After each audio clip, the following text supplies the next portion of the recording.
Amém, queridos? Abra comigo, só pode sentar, por favor.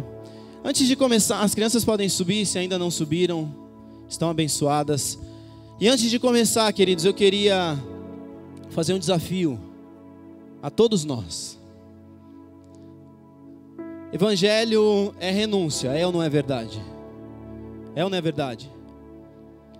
Então eu queria te desafiar essa noite, você renunciar o seu celular. Só durante a mensagem, eu não vou levar, ninguém está pedindo uma oferta do seu celular. Mas eu queria te desafiar a deixar o seu celular aqui na frente. Para você não cair na tentação e não errar nesse sentido, como eu erro muitas vezes. De pegar e de olhar ali o Cartola, olhar o Globo Esporte, olhar o Instagram, olhar o Facebook, o que quer que seja. Ninguém vai roubar, queridos. Nós somos cristãos. Amém? Mas por via das dúvidas, fica de olho. Se você estiver disposto, eu prometo que eu não vou chutar nenhum deles. Se eu chegar perto, vocês dão um gritinho aí para eu não dar aquele chutinho de centroavante. Mas vamos à mensagem, amém? Abra aí, queridos, a palavra do Senhor, num texto que você gosta bastante. Pode abrir o que você quiser aí. Não, brincadeira, não é tão assim. Abre comigo em 1 Samuel 25.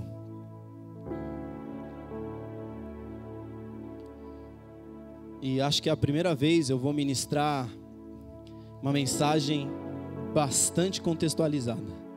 É só em cima desse texto. Em um momento ou outro eu vou usar um outro texto para complementar, mas que Deus me ajude. Amém? Abriu aí? Pois aí, Lelê. 1 Samuel 25, do versículo 2 ao 14 e o 17. Jesus, eu ia tentar ler lá, mas deixa quieto. Todo mundo abriu? Ou todo mundo está vendo aqui atrás? Certo homem de Maom, que tinha seus bens na cidade de Carmelo, era muito rico. Possuía 1000 cabras e 3000 ovelhas, as quais estavam sendo tosquiadas em Carmelo. Seu nome era Nabal, e o nome de sua mulher era Abigail, mulher inteligente e bonita. Repara nos detalhes do texto, querido. Mas seu marido, descendente de Caleb, era rude e mau. No deserto, Davi ficou sabendo que Nabal estava tosquiando as ovelhas. Por isso enviou 10 rapazes e lhes disse: levem minha mensagem a Nabal em Carmelo e o cumprimentem em meu nome. Digam-lhe: longa vida para o Senhor. E esse Senhor é minúsculo, está se referindo a Nabal. Muita paz para o Senhor e a sua família, e muita prosperidade para tudo que é teu. Sei que está tosquiando tuas ovelhas. Quando os teus pastores estavam conosco, nós não os maltratamos, e durante todo o tempo em que estiveram em Carmelo, não se perdeu nada que fosse deles. Pergunte a eles e eles lhes dirão. Por isso seja favorável, pois estamos vindo em época de festa. Por favor, dá a nós, teus servos, e a teu filho Davi o que puderes. Os rapazes foram e deram a Nabal esta mensagem em nome de Davi, e ficaram esperando. Nabal respondeu então aos servos de Davi: quem é Davi? Quem é esse filho de Jessé? Hoje em dia, muitos servos estão fugindo dos seus senhores. Por que deveria eu pegar meu pão, a minha água e a carne do gado que abati para os meus tosqueadores e dá-los a homens que vêm não se sabe de onde? Então os mensageiros de Davi voltaram e ao chegarem relataram a ele cada uma dessas palavras. Davi ordenou a seus homens: ponham suas espadas na cintura. Assim eles fizeram, e também Davi. Cerca de 400 homens acompanharam Davi, enquanto 200 permaneceram com a bagagem. Um dos servos disse a Abigail, mulher de Nabal: do deserto Davi enviou mensageiros para saudar o nosso Senhor, mas ele os insultou. E o último versículo 17. Agora leve isso em consideração e veja o que a senhora pode fazer. Isso é o servo falando. Pois a destruição paira sobre o nosso, obrigado Pedro, sobre o nosso Senhor e sobre toda a sua família. Ele é um homem tão mau que ninguém consegue conversar com ele. E essa minha mensagem hoje, queridos, ela é baseada em 6 pontos. Eu vou usar para cada um dos pontos 20 minutos, então nós vamos levar 2 horas, amém? Não, estou brincando, gente. Calma, temos uns empolgados. Mas vai ser rápido. Assim espero. O primeiro ponto que eu quero abordar com todos nós aqui, e eu não sei se vocês entenderam o que eles estavam vivendo ali no contexto geral. Davi, nessa época, ele estava fugindo de Saul, e passando por essa região, ele frequentemente ficava em alguns lugares distintos, e ele ficou um tempo nessa região, e conheceu Nabal, protegeu os rebanhos dele, os pastores que toscanejavam os animais dele, e de alguma forma eles, nem que fosse de vista, eles se conheceram. E dentro desse contexto, o que acontece é que Nabal, pela sua arrogância ali, ele refuta Davi. Em última análise, o que se passa nessa questão é um caso de vida ou morte.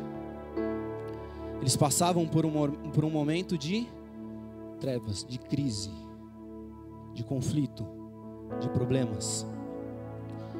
E eu vou te dar 6 pontos para a gente sair, evitar que eles aconteçam antes deles acontecerem, ou se nós estivermos já inseridos no problema, para nós tratarmos isso e mudarmos, amém? Então, o primeiro ponto, considere o fato. Se você anota no celular, eu te aconselho, pega um papel, meu caderno está ali atrás, do lado da minha esposa, pode pegar uma folha lá, eu só não tenho caneta para todo mundo, mas tem caneta da recepção, anote. É importante nós anotarmos, porque dessa forma, aquilo que nós ouvimos, aquilo que nós recebemos, ele entra nos nossos corações, nas nossas vidas de uma forma mais intensa e tem um efeito muito maior. Então, primeiro ponto, considere o fato.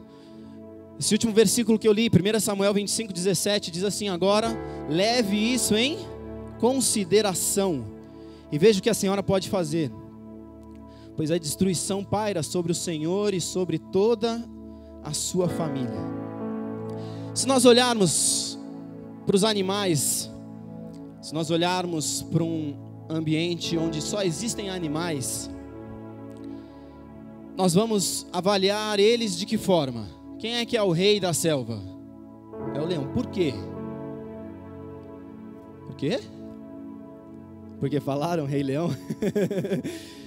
Porque o leão, ele é o animal nesse meio mais imponente.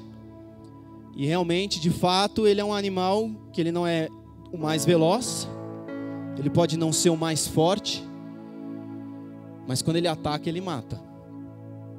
Então, de uma forma ou de outra, ele é o animal que impõe medo. E nós olhamos muitas vezes para as circunstâncias dessa forma. Nós olhamos para um animal, ele impõe medo. Nós olhamos para um urso, se tivesse do seu lado direito um urso, do seu lado esquerdo um leão, você fugia para onde? Para frente, ó, tem gente que está esperta, né? Mas também existe uma questão nesse fato que é importante. O urso, se você corre, ele corre atrás de você. Ele corre pouco, porque ele é grande, né? Mas se ele te pegar, e o leão, se você demonstrar medo, ele te ataca. O que eu quero dizer com isso, queridos? No começo do meu casamento com a Rê, nós, em algum momento, não vou expor ninguém, tá, amor? Fique em paz. Só você. No começo do nosso casamento, a Rê chegou empolgada para mim. Nós soubemos de um local que recolhia animais que foram largados na rua, nos cantos, em vários lugares. E esse local, eles pegaram uns 5 filhotes, 6 filhotes, alguma coisa assim. E a Rê chegou para mim e falou: ai, amor, vamos adotar um? E eu falei: amor, você que sabe, não vejo problema, mas você que sabe. Por que esse você que sabe? Porque ela tem uma alergia à pelugem de animais. E ela realmente fica endemoniada quando os animais chegam perto dela. Despiroca, fica com bolha, um monte de coisa. E ela falou, não, amor, eu quero. Eu falei, tá bom. Então vamos pegar, mas é o seguinte, vamos pegar 2, por quê? A gente trabalha. Imagina a gente deixar o animal em casa o dia inteiro sozinho. Naquela época a gente ainda fazia faculdade. E a gente saía de manhã às 7 e chegava à noite às 11 e pouco. Então, pensa, um animal sozinho dentro de casa, ele ia endoidar. Aí nós pegamos 2. E quando nós pegamos, só amores. Pequenininho, lindos. Alguns irmãos daqui da igreja conheceram, viram, estiveram com a gente em casa. E lindos, muito amorosos, muito queridos, assim, como a grande maioria dos animais, fazem festa e aquela história toda. Mas eles eram o quê? Pequenininhos. E como eram vira-latas, a gente não tinha ideia do tamanho que eles iam ficar.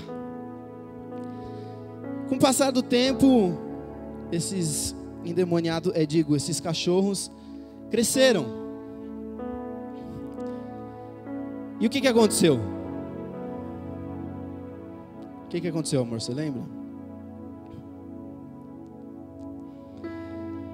Um belo dia a gente saiu para trabalhar, uma segunda-feira. E eu cheguei no escritório, eu me dei conta de que eu tinha esquecido meu notebook. Aí lá volto eu deixei a Rê, a gente trabalhava no mesmo lugar, deixei a Rê, voltei para casa. Eu cheguei em casa, nessa época a gente já prendia os cachorros na varanda de casa. E eu cheguei em casa, o que tinha acontecido? Os cachorros estavam soltos, dentro de casa. De alguma forma eles conseguiram abrir aquela porta, entraram. E a minha árvore de Natal linda, maravilhosa, que tinha 3 bolinhas só, ela estava no chão, toda destruída, comida, aquele negócio. Aí eu já me enervei um pouco, né? Josh, Lana, vem cá e tal. Aí os 2 cachorros brigavam, eles baixavam e davam aquela rajadinha de cocô. Então, além da árvore, teve o cocô, o xixi, os 2 correndo, já um pouco grandes. E enfim, vocês vão entender mais pra frente do porquê que eu estou falando isso. Em contrapartida, hoje, há 1 ano e meio atrás, nós ganhamos uma Shih Tzu, pequenininha. Ela já tinha 1 ano e pouquinho. E ela está do mesmo tamanho. Pequenininha. Não nos dá problema nenhum. Meus gastos com ela são mínimos. Eu comprei uma ração para ela que durou quase 1 ano. Que a bichinha come pouco, bem pouco. O tapetinho higiênico dela também dura bastante. Então meu gasto com ela é mínimo. E vocês vão entender o do porquê de eu estar falando deles, do Josh e da Lana, que foram os 2 primeiros cachorros que eu peguei, e da Luna. Eu vou continuar. Quando nós, homens, por exemplo, se nos Estados Unidos tem uma hipótese de um terremoto, o que acontece? Caos. Depende. Se eles conseguem identificar antes que esse terremoto está a caminho, que isso vai acontecer, eles informam. Ou, por exemplo, um furacão.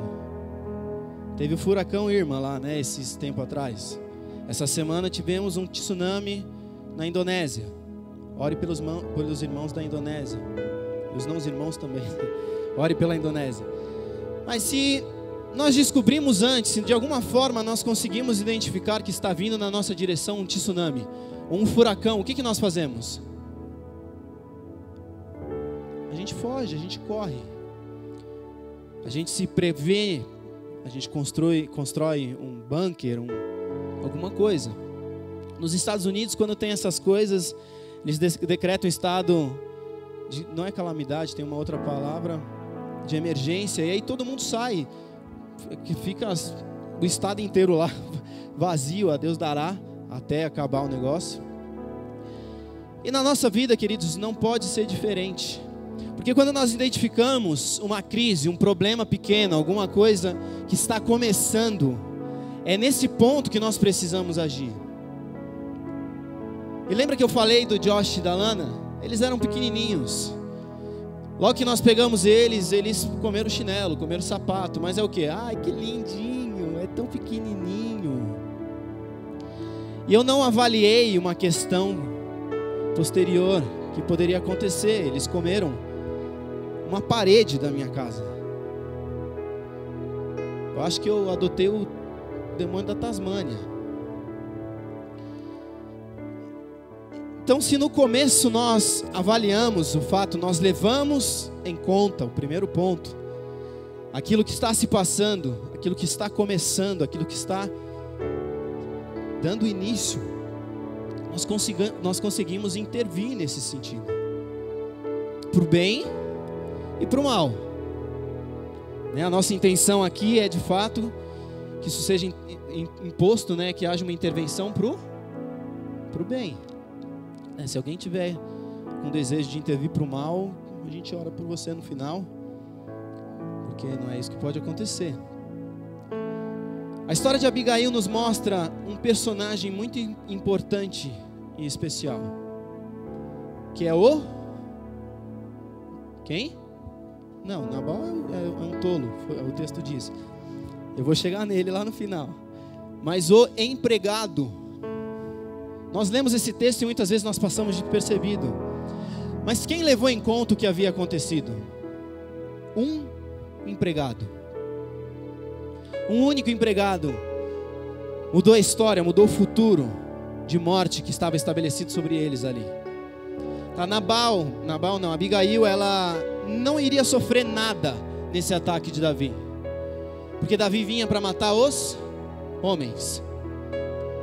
Mas poderiam acontecer coisas piores com ela. Ela poderia se tornar uma escrava, ela poderia ser subjugada à prostituição, poderiam acontecer diversas coisas com ela. Mas o fato é que esse empregado, ele leva em... Gente, eu vou falar, eu sou carente. Se vocês não me respondem, vou pedir resposta. Vamos lá, escolinha dominical. Esse empregado, ele levou em consideração. Não despreze nada que acontece na sua vida e ao seu redor. E quando eu meditava hoje na mensagem, agora à tarde em casa, eu até falei isso para Rê.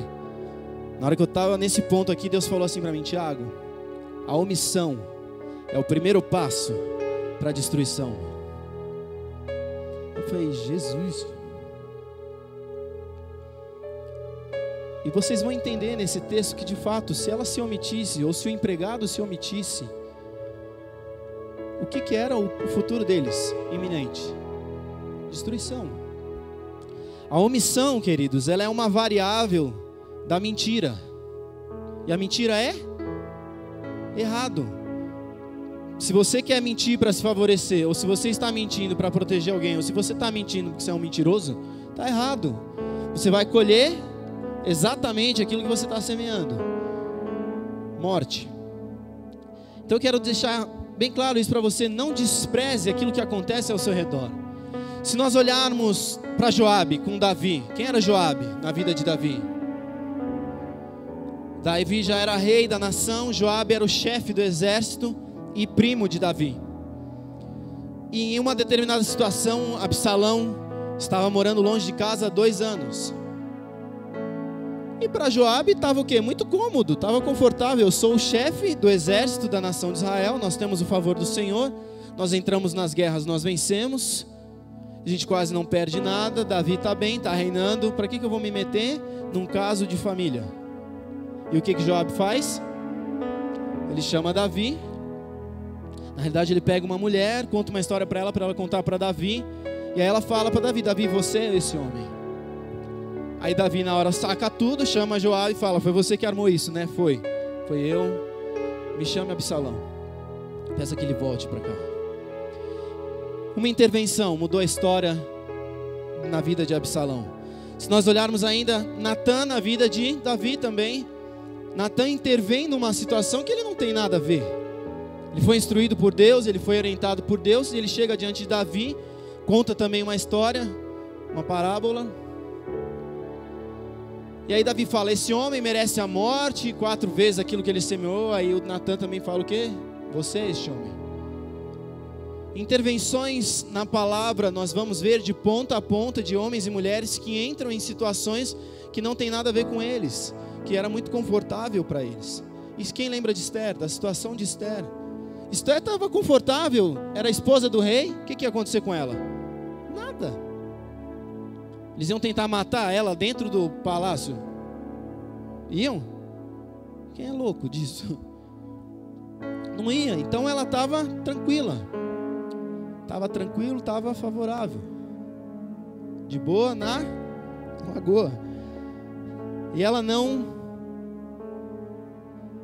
se omite. Ela intervém, vai diante do rei, ela se expõe, ela poderia morrer. E moral da história, ela intervém no caso, e Israel pode se levantar, pode se preparar para uma guerra que era iminente. O que de fato antes não iria acontecer, mas nesse caso acontece. Então Abigail leva em consideração e ela intervém. Considere, queridos, todos os conflitos que nós vivemos. Eles podem ser facilmente resolvidos se nós os considerarmos no começo. Quantas vezes eu sou um cara, às vezes, muito agressivo, muito duro. Isso fazia parte da minha natureza caída ainda, adâmica. Eu tenho melhorado muito, mas às vezes eu dou um fora em alguém e nem percebo. E se logo no começo eu vejo isso, eu percebo, eu chego na pessoa, eu peço perdão, está resolvido. Só que se eu deixo aquilo ali se remoendo, criando morada, sendo gerado no coração dela, o diabo atuando no ouvidinho dela, o que acontece? Na visão dela, o Tiago se tornou o enviado de Satanás. E aí pode se acarretar em 200 coisas, inúmeras questões podem acontecer. A pessoa pode se revoltar, a pessoa pode querer me matar. Nesse mundo que nós vivemos, é ou não é verdade? Então, queridos, considere os fatos, considere tudo aquilo que acontece com você no começo. Segundo ponto, tome uma atitude. Seja homem. Fala para o irmão do seu lado aí, ainda que seja mulher, seja homem. Fale para ela assim, para ele do seu lado. Seja homem. E esse homem, queridos, é o homem segundo a criação de Deus lá atrás. Amém? Homem e mulher os criou e só existia Adão. Ele era o homem é a criação que eu estou dizendo. Então seja homem, tenha hombridade, humanidade e tome uma atitude. Veja, 1 Samuel 25:18. Imediatamente Abigail pegou. Ela partiu, ela na hora que ela soube, o que relata o texto? Imediatamente. Imediatamente é o que? Demorou meia hora? 2 dias? Uma semana? Não, imediatamente é agora, na hora. Aconteceu, me perdoa. Eu fiz, aconteceu, ou se for um problema, ou se for um caso, ou se for uma crise, tome uma atitude. Não se esconda, não se omita, não tenha medo. Amém? O medo não provém de Deus. Como eu mencionei, o Josh e a Lana, eles começaram a nos trazer alguns prejuízos. No começo, um chinelinho, um sapato, ali eles foram comendo. Ah, mas é Havaianas, aquela Havaianas na época ainda era R$10, R$12, R$15. Não que isso não seja dinheiro, mas eu mesmo quase não uso chinelo. Então eu falei, deixa eles comerem agora, faz de brinquedinho para eles e tal. Mas com o passar do tempo, o que foi acontecendo? Eles não se contentavam mais, o Josh e a Lana, com o chinelo. Aí eles começaram a comer outras coisas, roeram móvel, comeram uma parte do sofá, tentaram pegar várias coisas em casa, até que finalmente comeram a parede de casa. E queridos, quando eu digo que comeram a parede, eles comeram. O Pedro e a Rebeca lembram. Ficou um buraco na parede. Eu demorei acho que uns 6 meses para conseguir que a massa endurecesse ali dentro, porque fez um buraco. Eu falei, como é que vocês conseguem isso? Os cachorros não tinham dentes caninos, eles tinham, sei lá, alguma outra coisa. Mas o fato é que eu demorei a tomar uma atitude. E o que isso me acarretou? Prejuízo.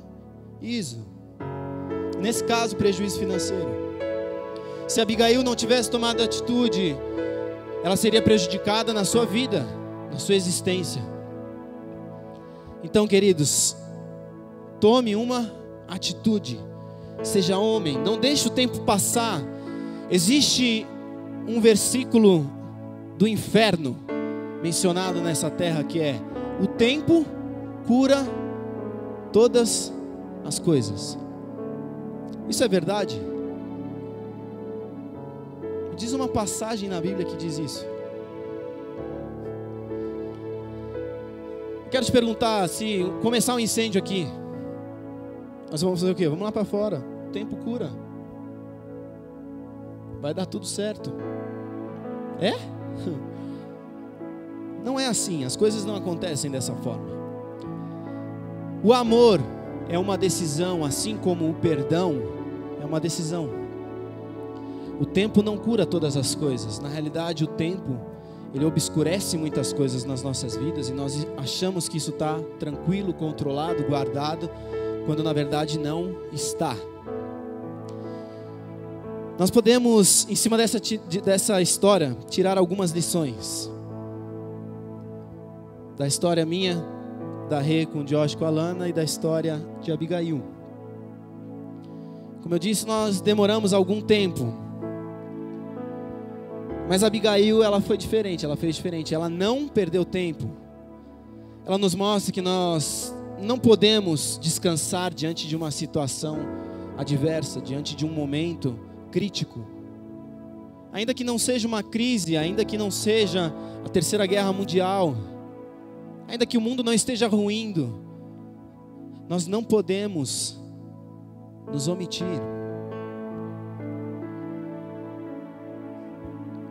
A gente não pode cantar a musiquinha, deixa acontecer naturalmente.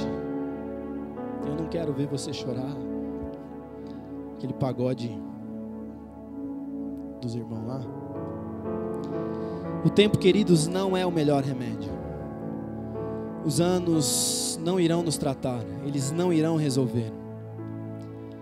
As posturas que nós temos em relação aos conflitos, em relação às nossas vidas, determinarão a resolução ou não da nossa história, em todos os aspectos.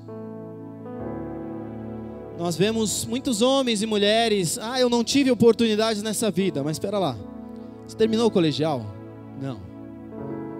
Depois que você terminou o colegial, você tentou fazer como é que é o nome? Que você faz rápido, lá 6 meses, fugiu a palavra. Supletivo? Não. Não, eu fiz supletivo. Tá, o que mais você fez? Nada. Pô, você não tentou fazer uma faculdade, você não tentou fazer nenhum curso profissionalizante, curso técnico, nada. Não, nada. O que você acha que vai acontecer? Você vai ganhar na loteria? Você pode até ganhar, queridos.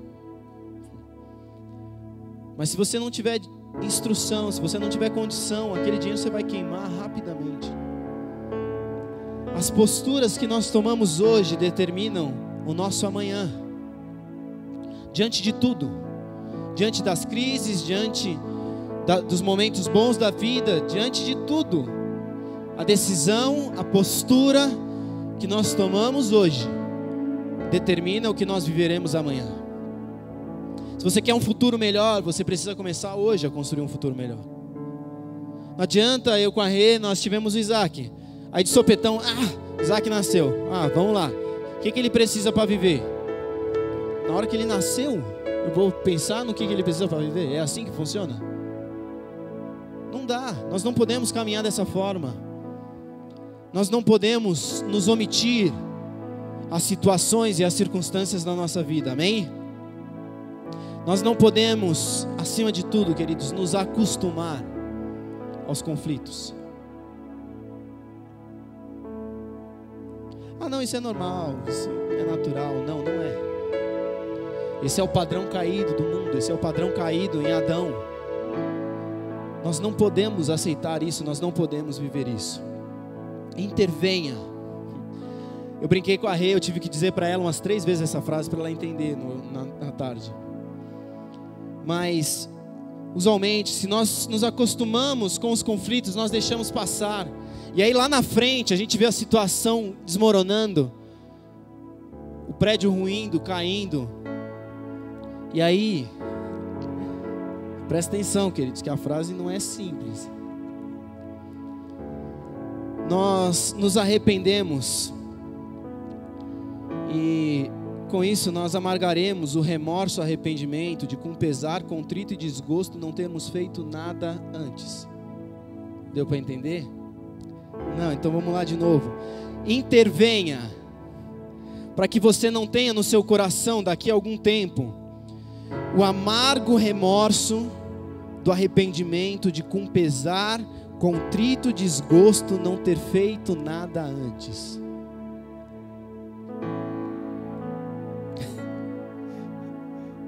É tudo um sinônimo de remorso, amargura. Você se arrepende, puxa, se eu tivesse feito aquilo, se eu tivesse conversado, se eu tivesse investido dinheiro nisso, se eu tivesse feito diferente, a coisa não seria como ela é hoje. Não viva amanhã o remorso em cima de uma omissão que você viveu hoje. Tome uma atitude. Hoje você muda o seu amanhã. Terceiro ponto, queridos, 1 Samuel 25, 18b. Quero te dizer que em cima das circunstâncias que nós vivemos, dos problemas, das crises, a solução está mais perto do que você imagina. Fale para o irmão do seu lado isso. A solução está mais perto do que você enxerga. 1 Samuel 25, 18b.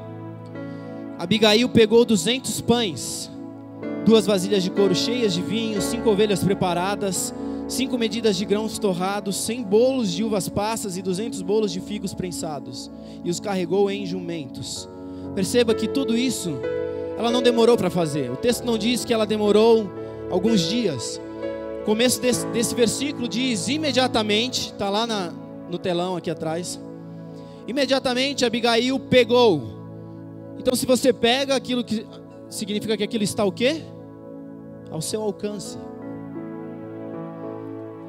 Aquilo que você precisa para resolver a sua vida está diante de você. Não, eu acho que você não entendeu. Aquilo que você precisa para mudar a sua vida, para estabelecer um futuro melhor, está diante das suas mãos. É uma questão de você tomar atitude. Imediatamente, Abigail pegou. Imediatamente no grego quer dizer, eu não sei, eu não li, eu acho que é imediatamente. Mas tome postura, queridos. Não demore. Nós usualmente olhamos para os nossos problemas e nós perdemos a visão. Nós não conseguimos enxergar uma solução. Nós não conseguimos ver nada, porque nós achamos que a solução tem que ser um milagre. Jesus vai aparecer aqui, igual o ET, vai esticar o dedinho, vai tocar em você assim, e vai resolver o seu problema. Ei, o seu problema foi você quem gerou. Ou ainda que não tenha sido você quem gerou, se isso recai sobre você, a responsabilidade de resolver é sua. Jesus, ele te instrui. De fato, Jesus fala. Nós servimos a um Deus que é vivo, a um Jesus que morreu, mas ressuscitou. Ele fala, mas ele não vai chegar aqui e fazer por você. Ele não vai tomar o negócio da sua mão, daqui que eu resolvo, não aguento mais, você é muito tolo como Nabal, ignorante, eu vou resolver para você. Ele faz isso? Alguém já viveu uma experiência dessa? Eu nunca vi, nem na Bíblia. Então, queridos, tome atitude, tome postura. Quando os conflitos nos acometem, nos pegam de surpresa, eles vêm sem hora. Ou um terremoto, um tsunami avisa, ó, dia tal eu estou chegando aí. É? Não. De repente a morte acomete alguém, um parente, um primo, um conhecido. Nós nunca estamos preparados necessariamente para isso. Existem coisas que nós nos preparamos. Existem coisas que nós podemos ver e conseguimos identificar elas, mas outras não.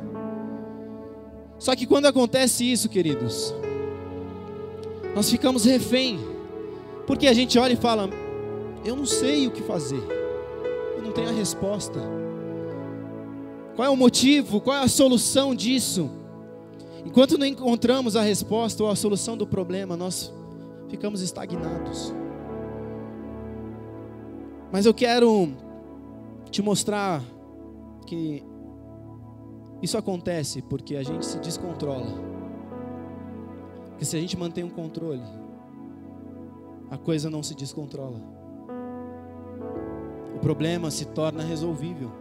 E às vezes é muito mais simples do que a gente imagina. Se nós dermos um passo atrás, às vezes nós até vamos entender a questão do problema, mas ainda assim nós não temos as armas para resolver ele. Talvez acontece. Possivelmente tenhamos alguém hoje aqui passando por um conflito, por uma situação adversa, por um problema, por uma crise. E mais uma vez eu quero te dizer, a solução ela está mais perto do que você imagina.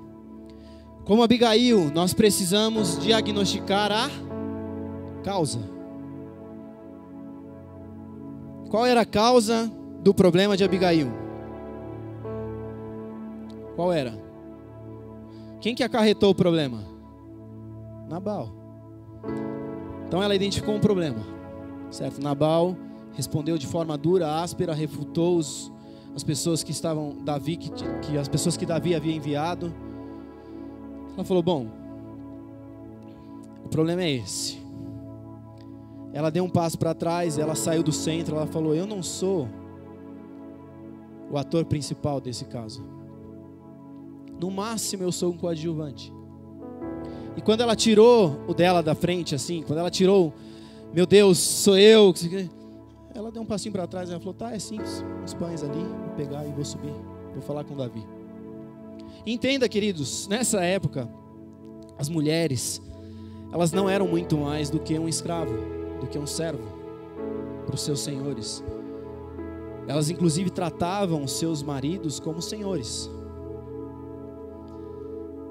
Só que um contraponto também ela não foi insubmissa. Mais para frente eu vou entrar nesse contexto. Mas ela avalia a questão, ela tira o dela de perto. Em primeiro lugar, ela faz uma pergunta para si mesma. E nós podemos fazer isso. Em primeiro lugar, façamos perguntas a nós mesmos. Dialogue consigo mesmo. Sobre as ações recentes, os problemas, os encontros, as tarefas que têm relação com o problema ou o conflito que você está vivendo hoje. Isso te coloca lá no início de tudo. Como a Abigail fez. Qual foi o problema? Foi Nabal. O que aconteceu? Isso. Ela foi no começo da crise. Nessa história não existem vítimas. Você não é vítima, eu não sou vítima, mas nós fazemos parte do caso. Amém? Se coloque dessa forma para todos os conflitos que você vive. E você vai ver que você vai encontrar a resposta para eles de uma forma muito mais fácil, muito mais simples. Segundo ponto, vá às questões externas, porque Nabal foi grosso com Davi. Davi era do círculo deles ali? Não. Davi vinha de fora. Ele não fazia parte do epicentro deles ali. Então vá às questões externas. Algo que tenha partido de alguém próximo a você. Um amigo, um irmão, um parente, um chefe, um líder, um sublíder, qualquer coisa. Faça perguntas a pessoas próximas de você. Ou os envolvidos com o conflito. Mostre-se interessado em ser urgente no diagnóstico, para que você possa encontrar o remédio correto. Lembra do que eu falei outro dia, queridos? Numa mensagem que eu ministrei a respeito de vozes. Eu vejo vocês. Vejo ou não vejo? Mas eu não me vejo. É ou não é verdade? Eu vejo minha mão, eu vejo meu braço, mas o meu rosto eu não vejo. Então eu vejo muitas vezes o cisco que está no seu olho, mas a ramela de catota no meu bigode eu não vejo. O problema que está em mim, debaixo do meu nariz, eu não enxergo. E quem que pode me ajudar? Vocês. Quem? A A Rebeca vai, sai de perto de mim. Ela detesta a ramela. Do Isaac tenho eu que limpar tudo. Abigail, queridos, ela não teve problema com o conflito. Ela não teve participação no conflito de Nabal, mas ela foi conflitada pelo empregado da casa. Ela podia falar: quem você pensa que é? Vocês lembram da história de José? Lembra? O Zé do Egito? O que aconteceu? A mulher do Boitifá, se é que vocês me entendem, ela atacou José. José era o empregado. Não tinha o que ele falasse que daria resolução para ele, daria ganho de causa para ele. Ele simplesmente fugiu. Nesse caso aqui é semelhante. Se Abigail toma uma postura de incriminar o empregado ali, o que acontece com o empregado? Ele ia morrer antes dos outros só. Mas ela não se sentiu afrontada com o conflito. Ela foi adiante. Ela somente tomou conhecimento de uma informação que chegou pelo seu empregado. E onde estava a solução? Abigail era uma mulher, como as mulheres dos nossos dias, elas são frágeis. Isso não significa que elas sejam fracas. Mas as mulheres naquela época ainda eram frágeis. E ela não tinha, no nosso âmbito de visão aqui, se a gente olhasse para aquele contexto, a gente ia dizer: Abigail não pode fazer nada. Não é ela que tem a solução. Quem teria a solução seria Nabal, porque ele é o chefe, ele é o cara dali. Mas Abigail, ela toma uma postura. E em 2 pontos nós, dentro desse terceiro ponto, terceiro ou quarto já? Terceiro. A solução pode estar próxima. Aí dentro desse terceiro ponto tem 2 pontos. Ponto A, para não ficar 1 e 2 também. Não perca tempo, como eu disse, imediatamente tome postura, tome a dianteira. E o segundo ponto é: a solução está mais próxima do que você imagina. Ela não demorou para conseguir os itens que precisava. Ela não foi atrás de um empregado: faz isso, faz aquilo, busca lá na despensa. Não, ela foi direto, pegou, preparou o camelo lá, enfiou os negócios lá e falou: vai na minha frente que eu já vou. Muitas vezes a solução é o simples, o necessário e suficiente para ser essa resposta. Veja só, queridos, uma historinha.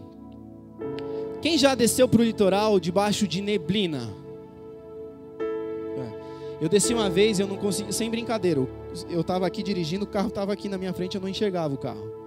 Então assim, 20 por hora era arriscado já. Mas existem alguns estudiosos que mostraram, que estudam química, física, e eles mostraram que uma neblina nesse nível, em 7 quarteirões, elas não enchem um copo de água. O problema, aos nossos olhos, pode ser gigantesco, mas ele é pequeno, e ele é simples de ser resolvido. Se nós nos munirmos das armas certas, e quando eu falo de armas aqui, não estou falando de guerra, tá, queridos? Não vou criar uma guerra contra a pessoa para resolver o meu problema. Mas se nós tivermos as informações corretas, a direção certa, nós iremos resolver esses problemas. E o Senhor nos diz assim, Mateus 14, 27, coragem, sou eu, não tenham medo. Não tenham medo, arregace as mangas, tome uma decisão agora, hoje, e resolva o seu problema. Resolva a sua questão, resolva a sua situação. Nos conflitos, muitas vezes, nós sabemos a causa, mas nós continuamos fazendo as mesmas coisas e esperamos frutos diferentes. Sabe o que é isso? Loucura. Quem é que planta uma semente de maçã e espera colher laranja? Se você quer colher alguma coisa diferente amanhã, você precisa mudar hoje o que você está plantando e semeando. Um reverendo americano, um tal de Albert Einstein. Ele não era reverendo, tá? Ele disse assim: insanidade é continuar fazendo a mesma coisa e esperar resultados diferentes. Nós não podemos, se nós queremos mudar, se nós queremos resolver o problema, nós precisamos mudar o que nós estamos fazendo. Eu chego em casa e na maioria dos dias eu preciso mudar isso, eu reconheço. A Rebeca chega em mim, não dá 5 minutos, ela fala: amor, sai do celular. Aí eu solto assim: acabei de pegar, amor. Ou seja, eu sei o que eu preciso fazer. Algumas vezes eu faço. Até reclamei com ela. Falei: pô, mas quando eu deixo lá no quarto, você não me elogia. Ela: ah, você quer elogio? Falei: ué, por que não? Mas eu sei o que eu preciso fazer, só que eu não faço. Se nós queremos colher coisas diferentes, nós precisamos mudar o que nós estamos plantando. Faça diferente hoje e colha frutos novos amanhã. Derrama, Deus, sobre as nossas vidas inteligência e discernimento como Abigail teve, para que com pouco à nossa volta, Pai, nós encontremos a solução dos nossos problemas. Tenhamos paz, encontremos reconciliação, restauração, Pai, em nome de Jesus. 4º ponto, queridos: não procure pessoas erradas. 1 Samuel 25:19. E disse a seus servos: vocês vão na frente, eu os seguirei. Ela, porém, nada disse a Nabal, seu marido. Quando Josh e Lana, lá em casa, começaram a nos dar problemas, nós decidimos dar um fim nos cachorros. Isso não incluía cão homicídio, tá bom? A gente não ia matar os cães, mas a gente queria dar um destino para eles. A gente não ia ter como ficar com eles, eles já estavam crescendo muito. E alguns conhecidos nossos até achavam que eles eram vira-lata de um ou pai ou mãe de raça Doberman. Doberman não, que raça que era, mano? Esqueci o nome. Não, que pastor alemão? Acho que é Rottweiler. Um amigo nosso foi em casa e ele se apaixonou. Eu falei: quer levar? Ele: não, nem a pau. Porque a bichinha era grande. Mas nesse contexto do Josh e da Lana, nós falamos com diversas pessoas, conhecidos, meus pais, os pais da Rê, os irmãos, os primos, os primos, os primos dos primos dos primos. Nós falamos com um monte de gente, pessoas da igreja, de fora da igreja. E quem pôde nos ajudar? Ninguém. Por quê? Ninguém morava em uma casa grande. Tirando meus pais, talvez, acho que mais ninguém, mas também quem morava tinha cachorro. Enfim, a gente procurou as pessoas erradas. A partir do momento que nós buscamos a pessoa certa, a pessoa que havia nos doado os cães, nós conversamos com essa pessoa, nós falamos: nós não temos condição. Não financeira, mas o apartamento não vai dar conta dos dois, eles estão muito grandes, muita energia, e não tem como. E nós, conversando com ela, ela falou: manda pra gente, a gente fica com eles. Quando nós falamos com a pessoa certa, o problema se resolve com uma leveza, com uma facilidade, que é sem fim. Este é um problema que nós vivemos muitas vezes, queridos, nos relacionamentos. Nós buscamos as pessoas erradas, nós falamos com aqueles que não podem nos ajudar em nada. E nós acabamos muitas vezes, na grande maioria das vezes, disseminando mais conflito, mais intriga, do que construindo vida, do que resolvendo um problema em si.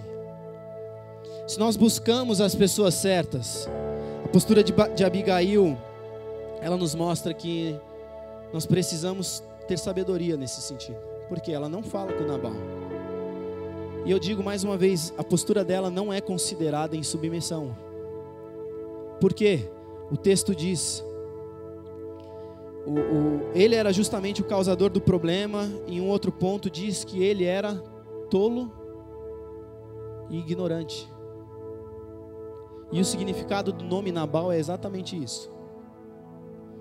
Ele era um homem de pouca conversa. Cadê a passagem agora? Deixa eu ver se eu acho. Aqui, ó, versículo 17. Ele é um homem tão mau que ninguém consegue conversar com ele. Será que você é um homem assim, uma mulher assim? Que ninguém consegue conversar com você? Ninguém consegue te confrontar em nada? Será que você é como Nabal? Quero te dizer, cuidado. Cuidado. Famílias inteiras, queridos, se deterioram por causa disso. Muitas vezes nós conversamos muito, mas a atitude que é bom, nada. Muitas vezes nós tomamos muitas atitudes, mas em contrapartida nós não conversamos, nós não pedimos perdão, nós não nos arrependemos, nós não nos humilhamos. Famílias inteiras se destroem por causa disso. Procure pessoas relevantes e principalmente fale com Deus. Ore. Mas eu quero te dizer também em cima da oração. Oração não é a sua atitude final. Oração é uma palavra composta de outras duas, que é orar e ação. Se você ora e fica parado, Deus faz milagres, faz, de fato faz. Mas aí, Ele espera que você tome uma atitude. Deus não quer que você seja um cavalinho no freio lá, no reio, e você faça tudo que Ele quer que você faça. Como meu pai não espera que eu ande debaixo da cordinha que Ele poderia colocar sobre mim, Ele espera que eu tenha decisões de um homem maduro, de um homem sábio, de um homem crescido. Deus espera isso de nós. Afinal, Paulo disse isso. Quando eu era criança, eu pensava como criança. Quando me tornei adulto, passei a pensar como adulto. Nós precisamos tomar decisões, nós precisamos tomar postura, tomar atitudes. Jesus orava, queridos, e agia. E Jesus orou bastante, é ou não é verdade? Nós vemos relatos inúmeros. Moisés orava e agia. Até Gideão, que era medroso, ele tinha muito medo e muito receio. Gideão orava e agia. E o que você está esperando? Qual é o medo? Por que esse medo? Eu volto a te dizer o que está lá em Mateus 7,14. Não tenha medo. Não tenha medo. Sou eu que estou com vocês. Tome uma atitude, tome postura. Mais uma vez, seja homem. Vocês estão entendendo? Vocês estão comigo? Quinto ponto, queridos. Não busque culpados. 1 Samuel 25, 24. Ela, Abigail, caiu aos seus pés e disse, aos seus pés de Davi: meu senhor, a culpa é toda minha. Ei, ela tinha alguma culpa? E por que a gente fica aqui apontando culpa para todo mundo? Por que a gente não chama bronca para a gente e fala: ei, a culpa é minha? A culpa é toda minha. Por favor, deixa a tua serva lhe falar. Ouve o que ela tem a te dizer. Eu acho que não preciso nem dizer mais nada, né, sobre esse ponto aqui, tá bom? Vamos para o próximo. A gente tem esse costume adâmico, endemoniado, de apontar para o lado e dizer que a culpa é dele ou dela. O que Adão fez com Deus? Ei, Adão, o que aconteceu? Adão vira para Deus e fala: foi a mulher que tu me deste. Essa parte da Bíblia a gente quase não lê, mas a gente aplica, que é uma beleza, né? É ou não é verdade? A culpa é toda de vocês, eu não tenho nada com isso.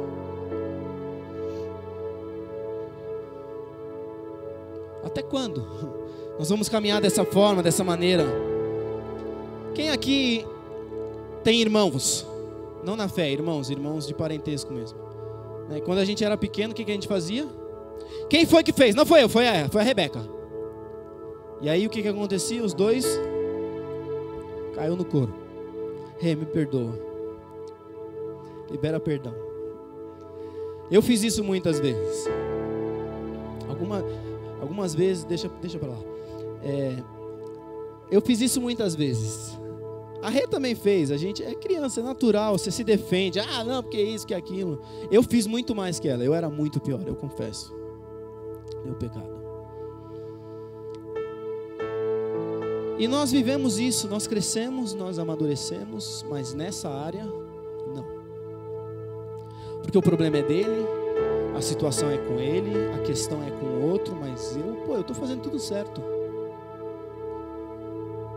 Será que você está mesmo? Veja, Abigail, ela se posiciona, ela diz: ei, a culpa é toda minha. Nós não vivemos mais sobre o espírito de Adão, amém? Sobre as nossas vidas. Nós somos novas criaturas. Nós somos chamados a viver segundo Cristo, segundo Jesus, aquele Jesus que morreu no meu e no seu lugar, que tomou a minha e a sua culpa. E por que nesse aspecto a gente não vive essa verdade? A questão é sempre o outro. A questão é sempre o terceiro, o quarto, o quinto. Não eu não tenho nada com isso.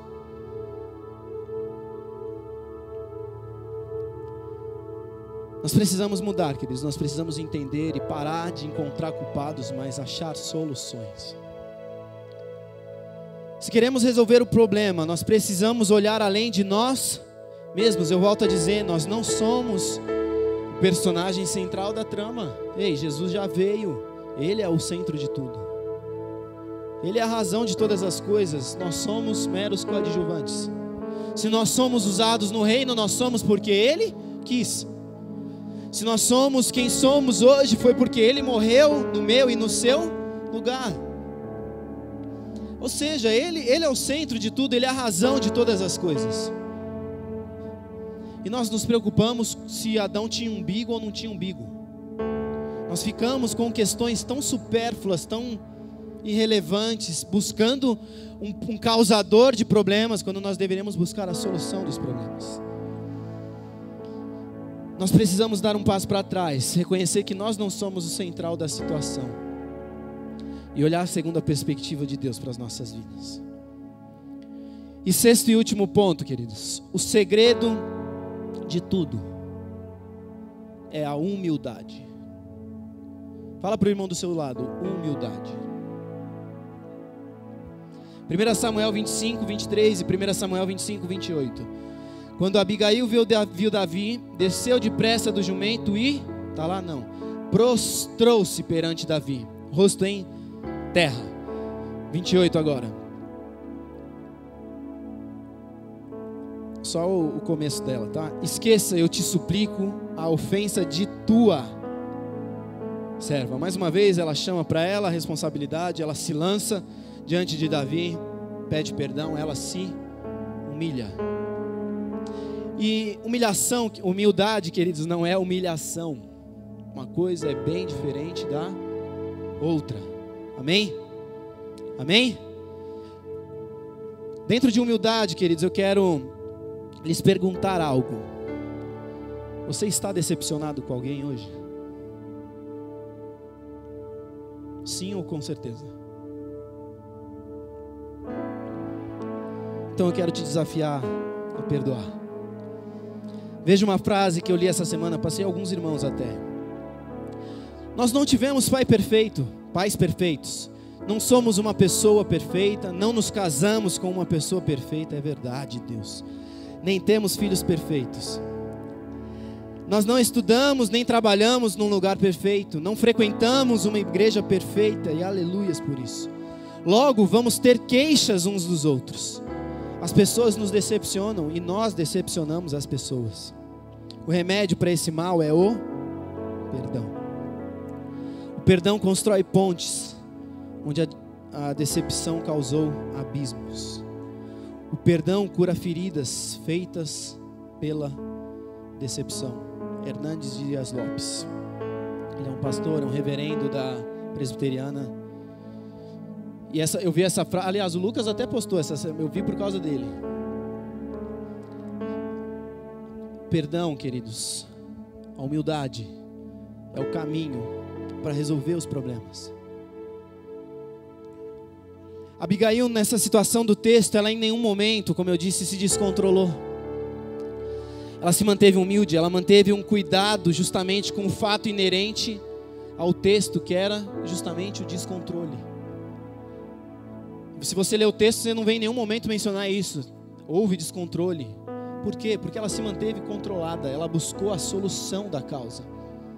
Ela não foi atrás do causador do problema, ela não foi atrás de pessoas erradas. ela não apontou nada, ela foi atrás da solução. Quando sofremos ataques, quando estamos na iminência de um tsunami, nós não temos que olhar e buscar um causador do problema. Quem viu algum vídeo já de um tsunami chegando? Alguém já viu?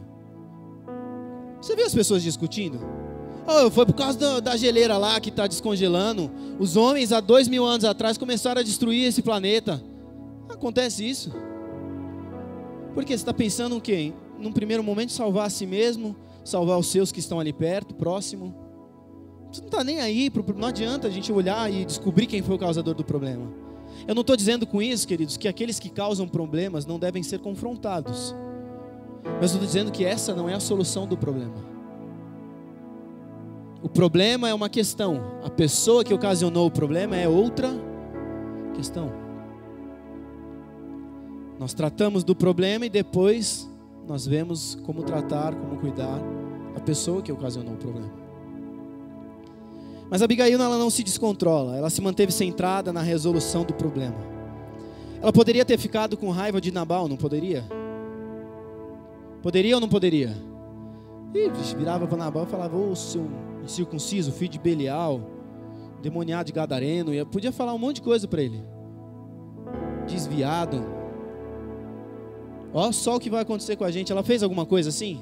Não, lê o resto do texto depois, lá vocês vão ver. Não faz nada. Ela poderia ter até ido a ele culpado de tudo. Você é o culpado de tudo, a gente vai morrer. Eu não sei o que vai acontecer comigo, você vai morrer, você é um tolo, você é um ignorante, que de fato era. Mas ela não faz isso. Ela poderia ter feito 200 coisas diferentes. E ela não faz, ela vai em direção à resolução do problema. E é isso que nós precisamos fazer. Parar de olhar para os fatos e circunstâncias buscando um culpado, mas olhar para os fatos e circunstâncias buscando uma solução. Já tem o diabo para apontar culpados, queridos. E ele faz muito bem isso, deixa ele fazer. Deixa, esse ministério é o dele, não é o seu, amém? E vale, queridos, um acrescentares aqui. Mas um acrescentares bíblico, tá? Não tem heresia. Se nós pegarmos uma outra história de um casal, Naamã, quem lembra de Naamã? Ô queridos, é a Bíblia. Mas vamos lá, Naamã, ele era um homem de muitas posses, ele era um senhor do exército sírio, de alto escalão.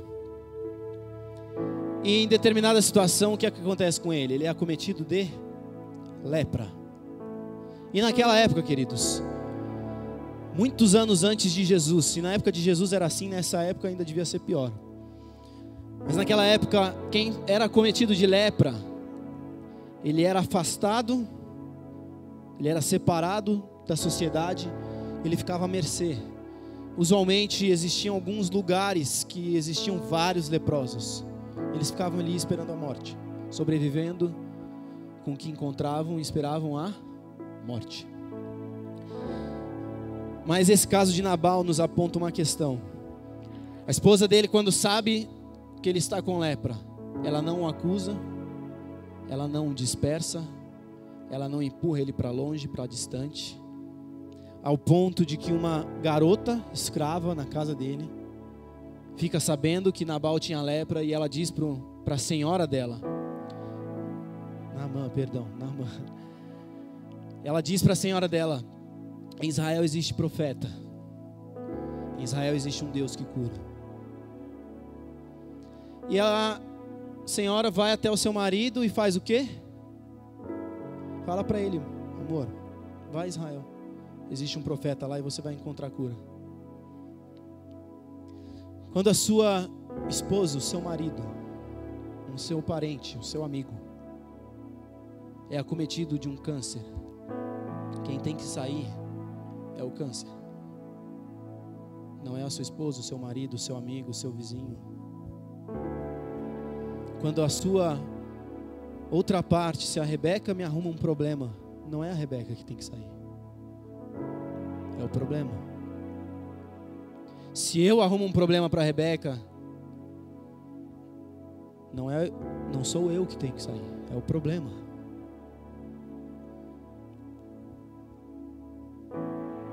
Nós precisamos entender e praticar mais, queridos, a palavra do nosso Senhor.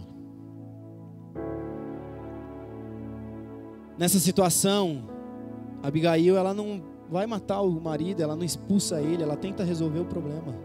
Quem tinha que sair era o problema, não era o marido dela. Vocês estão aí?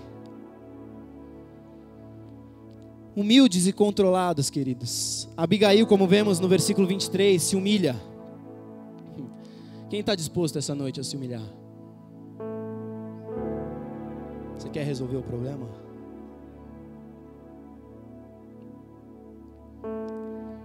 Quem em sã consciência, queridos, agiria como essa mulher? Antes dessa mensagem, quem pensaria como essa mulher pensou? Quem faria o que essa mulher fez?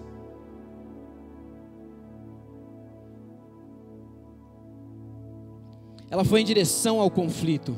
Ela foi em direção a Davi. Davi podia ter de bate pronto, arrancado a espada, passar a faca, vamos embora, eu quero matar Nabal. Podia ou não podia? Eles mataram muita gente, queridos. E não era errado, tá?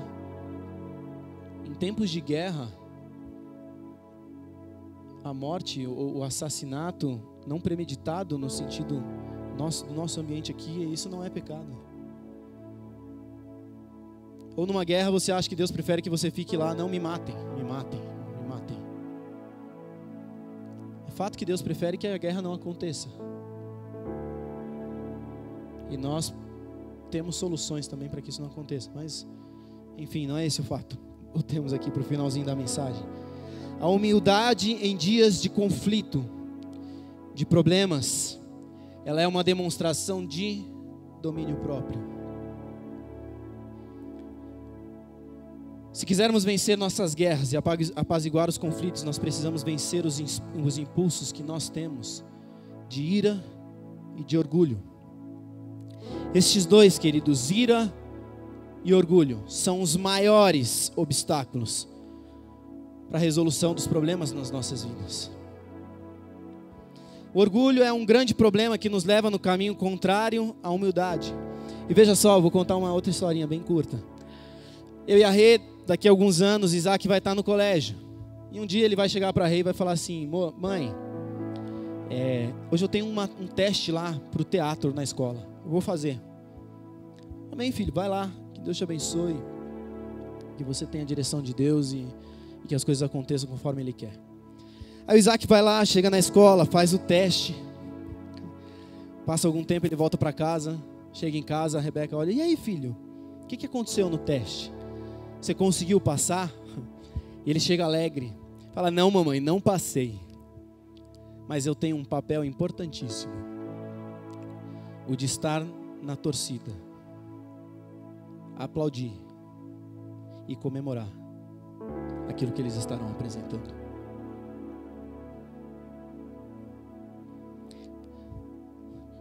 Que postura é essa? Que pensamento é esse? É um pensamento humilde. Eu não preciso, queridos, estar aqui em cima. Pastor Bruno não precisa estar aqui em cima. Fabi não precisa estar aqui em cima. Isso não nos define.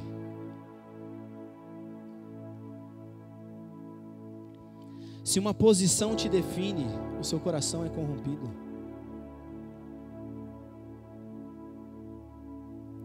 Eu preciso me manter aqui. É o que? Orgulho.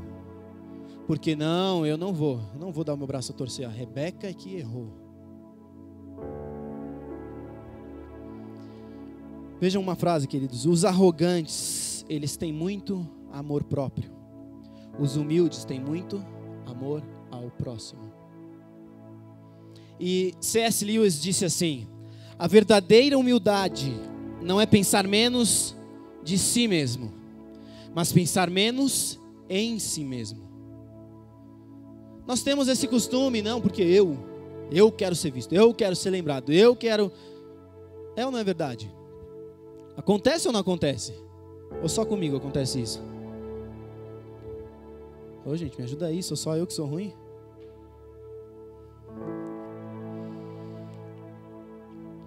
O orgulho, queridos, é o que gera nas nossas vidas o ego exacerbado. Ou como a gente já brincou outras vezes, aquele ego argentino. Quem já ouviu a piadinha do ego argentino? Como é que o argentino se mata? Ele sobe no ego e se joga. O problema é que ele está caindo até hoje, né? O Pedro entendeu, foi rápido até. Isso é brincadeira, tá, gente? Existem inúmeros argentinos maravilhosos. Mas nós corremos atrás de uma posição, nós pensamos em nós mesmos e não no próximo. E vivemos justamente o contrário do que nos diz a palavra. O que diz lá em Filipenses 2, de 1 a 3? Se por estarmos em Cristo nós temos alguma motivação, alguma exortação de amor, alguma comunhão no Espírito, alguma profunda afeição e compaixão, completem a minha alegria, tendo o mesmo modo de pensar, o mesmo amor, um só Espírito, uma só atitude. Não façam por ambição egoísta ou por vaidade, mas humildemente considerem os outros superiores a si mesmos. Mateus 5,5 diz também: bem-aventurados os humildes, pois eles receberão a terra por herança. E Abigail foi uma mulher extremamente humilde nesse caso, queridos. Ela se lançou diante de Davi. Depois você lê 1 Samuel 25, do 32 ao 35. A postura orgulhosa, vaidosa e raivosa, às custas das pessoas que estão ao nosso redor, não valem, queridos. Se a custa do seu orgulho, o irmão que está do seu lado morrer, é um custo muito alto. O seu orgulho não vale isso. E eu digo morrer fisicamente, espiritualmente, emocionalmente. Que o seu orgulho seja quebrado, como o meu também. E o último ponto, queridos. Nós encerramos o sexto, mas eu queria mencionar a última questão e nós vamos orar. 1 Samuel 25, do 36 ao 38, diz assim: quando Abigail retornou a Nabal, ele estava dando um banquete em casa, como um banquete de rei. Ele estava alegre e bastante bêbado, e ela nada lhe falou até o amanhecer. De manhã, quando Nabal estava sóbrio, sua mulher lhe contou todas estas coisas. Ele sofreu um ataque e ficou paralisado como uma pedra. Cerca de 10 dias depois, o Senhor feriu a Nabal, e ele morreu. Romanos 6, 23 diz isso: o salário do pecado é a morte. Um homem intolerante, tolo, plantou sobre ele morte e colheu morte. Que a sua postura hoje seja diferente, queridos. Aquele que quiser ser o primeiro, sirva a todos. Aquele que quiser ser o primeiro, seja o último, se coloque como último. Se você entende que você precisa mudar uma postura na sua vida essa noite, eu quero te chamar aqui à frente, para juntos nós orarmos. E aí, humildade passa e começa por isso, por dar um passo até aqui à frente. Não seja orgulhoso. Pedir para o pessoal baixar as luzes. Se posicione diante do Senhor e mude. Em algum desses 6 pontos, queridos, eu tenho certeza, eu estou aqui. Eu preciso mudar desses 6, acho que 12 na minha vida.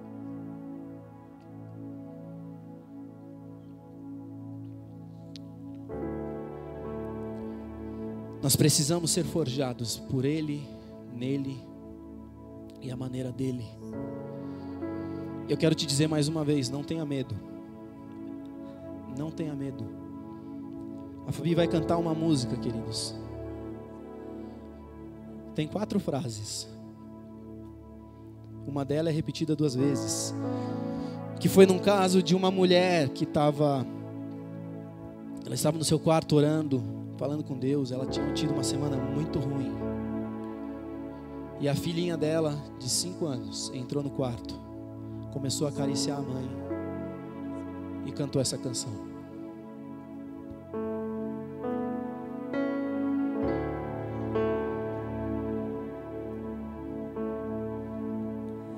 Papai do céu tá no barquinho. Papai do céu tá no barquinho. Eu não preciso ter mais medo. Eu vou andar sobre as águas. Papai do céu tá no barquinho. Papai do céu tá no barquinho. Eu não preciso ter mais medo. Eu vou andar sobre as águas.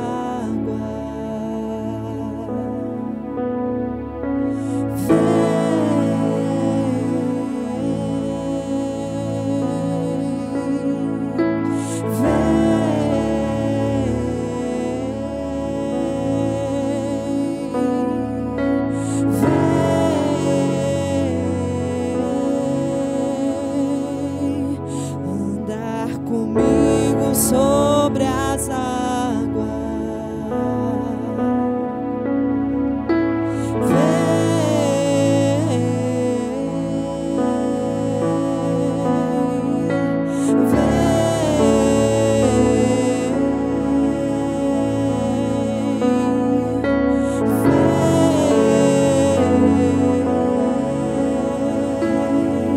Andar comigo sobre as águas.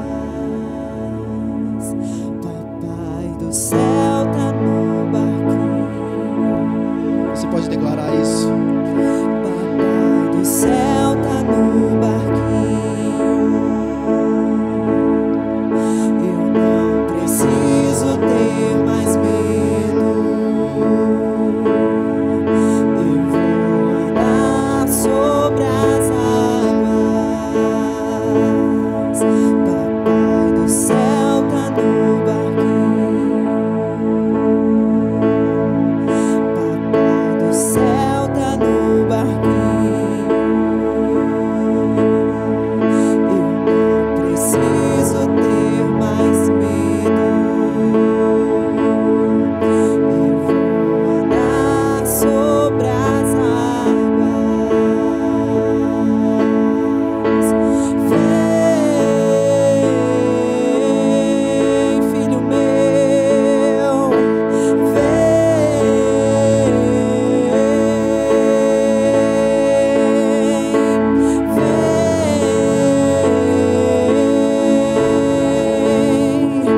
andar comigo sobre as águas. E queridos, o Senhor me traz à memória a frase que eu disse no meio da mensagem: a omissão gera destruição.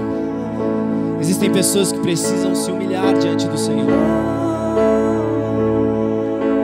que não estão tomando postura diante dele,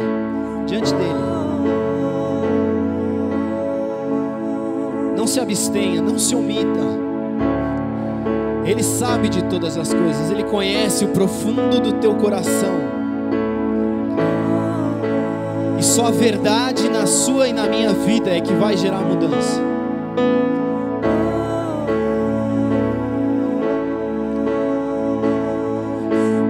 Não preciso ter mais medo.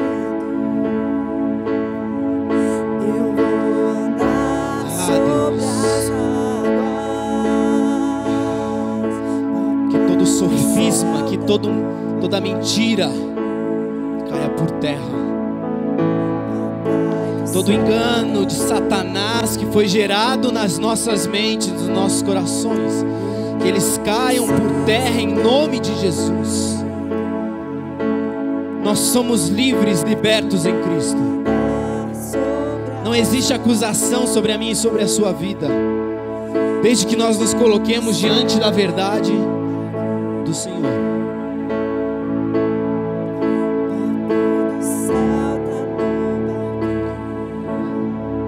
Eu sou o caminho, a verdade e a vida.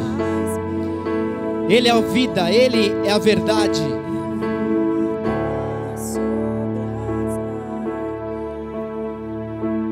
Ele diz, quando perguntaram quem eu direi, quando me perguntarem quem é o Senhor, Ele diz, eu sou. Perceba que não existe uma composição verbal nessa frase, porque Ele é o verbo. O fato e o centro não somos nós, queridos, mais uma vez. A omissão, ela é o primeiro passo para a destruição. Pai, nós reconhecemos que precisamos. Nós reconhecemos que podemos aprender tanto com Abigail, que ainda depois colheu bons frutos, se tornou esposa de Davi, que era o rei da nação. Nós queremos semear diferente hoje, porque nós esperamos colher diferente amanhã.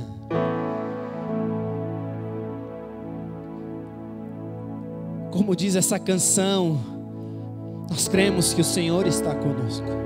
Nós cremos que o Senhor está no barquinho. Nós cremos que o Senhor nos diz, bem, em meio à tempestade, Ele estava dentro do barco.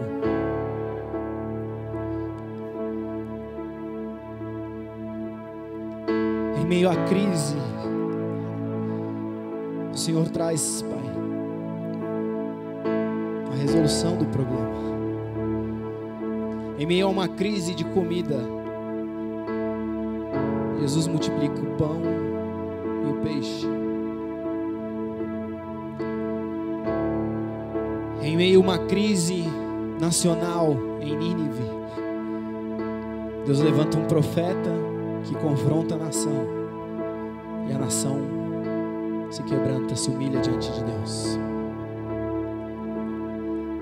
A humildade é o início da mudança sobre nós. Nós reconhecemos, Pai, tudo isso em nós. Gera em nós vida. Como diz o Luciano Subirá, Pai, esse é somente um discurso. Se o Senhor não trouxer fundamento, se o Senhor não trouxer avivamento na vida dos meus irmãos, se o Senhor não gerar frutificação no coração deles, isso terá sido somente uma palestra. Mas a minha oração, Pai, é que a começar de mim, nós tomemos postura, atitude e mudemos. E comecemos hoje o processo de mudança. Onde quer que seja ele, nas nossas casas, nos nossos lares, na nossa igreja, na nossa empresa, no nosso trabalho, na escola, faculdade, onde quer que seja, Pai. Em nome de Jesus, nós esperamos de Ti, Pai, a solução, certos de que o Senhor vai nos dar a direção. E nós tomaremos atitude, posicionamento e faremos o que o Senhor nos direcionar a fazer. Em nome de Jesus, Pai. Amém, queridos?